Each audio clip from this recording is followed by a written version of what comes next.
અને જે જગ્યાએ ગલુડિયું છે એ તમને બતાવું અને આ વિડીયોને વધુથી વધુ લોકો શેર કરજો, જેનું કારણ એક જ છે કે આ વિડીયોના માધ્યમથી ઘણા બધા વ્યક્તિને આ સેવાકીય કાર્યમાં શીખવા પણ મળે। આજે અમને જસ્મીનભાઈએ ઘણો સપોર્ટ આપ્યો, એવી રીતના બીજા કોઈ વ્યક્તિ પણ એકબીજાને સપોર્ટ આપે। બસ અમારું માધ્યમ વિડીયોનું આ એક જ છે। આ કોલેજની સામે જે પ્લોટિંગ પડેલા છે એ જગ્યા છે। જય ગૌ માતા। અટાણે આ ગિરીશભાઈનો ફોન આવ્યો। હું હતું ગિરીશભાઈ આ ગલુડિયાના કડ ભાંગી ગઈ એવું લાગે છે। તમને કઈ નંબર આપ્યા હતા? વિવેક માળી આંટીના ગારડી કોલેજની સામે જે પ્લોટિંગ આવેલું છે ત્યાં ગલુડિયું અટાણે હાલતમાં પડ્યું છે। હું ને વિલાસભાઈ ડાકી આવ્યા અત્યારે અને ડૉક્ટર ઘનશ્યામભાઈને જાણ કરી છે, પછી આગળની વ્યવસ્થા કરાવીએ સારવાર માટેની।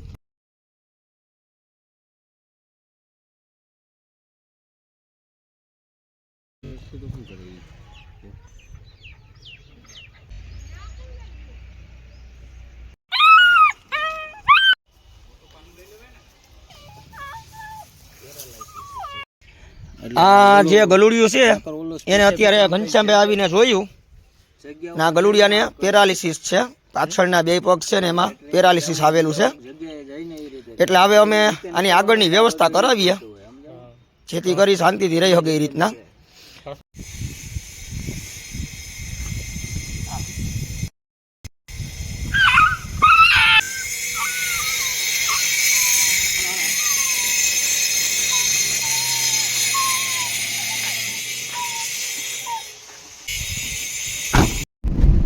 અને ફરી વખત કહું છું કે આ વિડીયોને આખો જોજો, અને લાઈક શેર અને કોમેન્ટ જરૂર કરજો।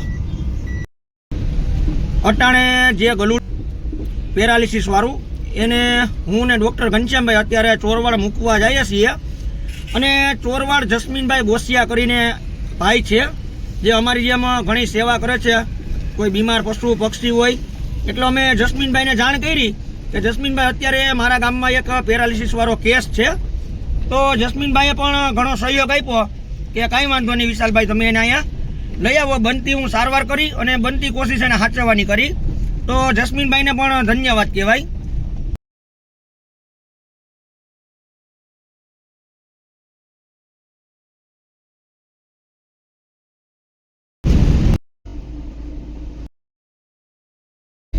આ જસ્મીનભાઈ ગોસિયા ચોરવાડથી 4 કિલોમીટર દૂર હોલિડે કમ્પ।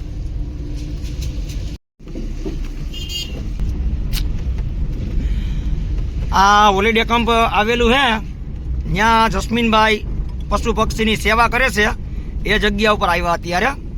આ દરિયા કિનારો,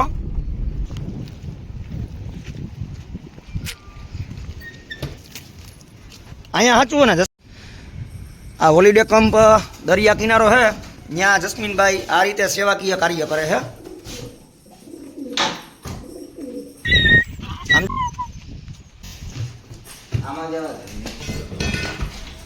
આ જસ્મીનભાઈને અહીંયા અત્યારે આ ગલુડિયું જે પેરાલિસિસ વાળું હતું, જે પાછળના બંને પગ પેરાલિસિસ વાળા છે, તો ચોરવાડ જે હોલિડે કેમ્પ છે ત્યાં જે ભાઈ સેવાકીય પ્રવૃત્તિ કરે છે ત્યાં અત્યારે આ ગલુડિયાને રાખેલું છે।